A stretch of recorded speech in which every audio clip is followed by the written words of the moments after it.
बिस्मिल्लाहिर्रहमानिर्रहीम। फरमान मुस्तफ़ा सल्लल्लाहु तआला अलैहि वसल्लम, जो दिन भर में मुझ पर 50 बार दुरूद शरीफ पढ़ेगा, अल्लाह कल क़यामत के दिन मैं उसके साथ मुसहफ़ यानी हाथ मिलाऊंगा। सल्लल्लाहु अलैहि हबीब मोहम्मद। आजिज़ी करना अजीम सुन्नत है हमारे राशिद अतारी नूरी दवा खाने की तरफ से, और आप देख रहे हैं मुजर्रब नुस्खे।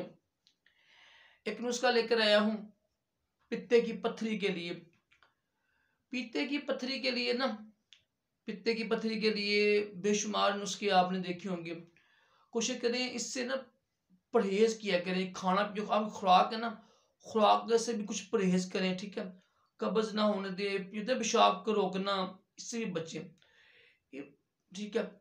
और अच्छी खुराक रखें। मैदे की वजह से सारी बीमारी पैदा होती है ना, तो अच्छी खुराक रखें। इन उसका इस्तेमाल कीजिएगा। ये माशाल्लाह बहुत ही बड़े हकीम हैं इंडिया के। उन्होंने मुझे हुक्म दिया था, राशिद भाई कोई नुस्खा ना बताइएगा आप पीते की पथरी के हवाले से ना। तो ताकि मैं, मेरे जेब में यह था कि मैं जो वीडियो बना देता हूँ, वीडियो बनाने का फ़ायदा ये होगा कि जो दीगर मुसलमान भाई हैं उनका फ़ायदा हो जाए ना।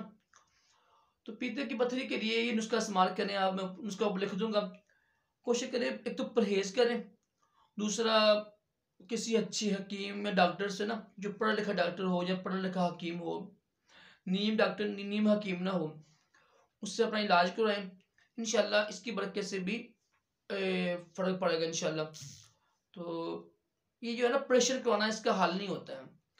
प्रेशर करवाते हैं वो फिर बढ़ जाती है, पथरी बढ़ जाती है। तो गुर्दे की पथरी हो या पीते की पथरी हो ना, प्रेशर, इसका प्रेशर हल नहीं होता।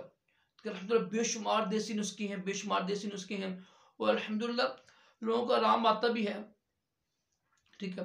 तो उम्मीद है कि आपको वीडियो अच्छी लगी होगी। अल्लाह पाक हम सबको तुम पीते की पथरी, गुर्दे की पथरी और तमाम जिस्मानी रूहानी बीमारियों से महफूज के, दोनों जहानों की बलाइयाँ अता करे। सल्लल्लाहु अलैहि हबीब सल्लल्लाहु अलैहि वसल्लम।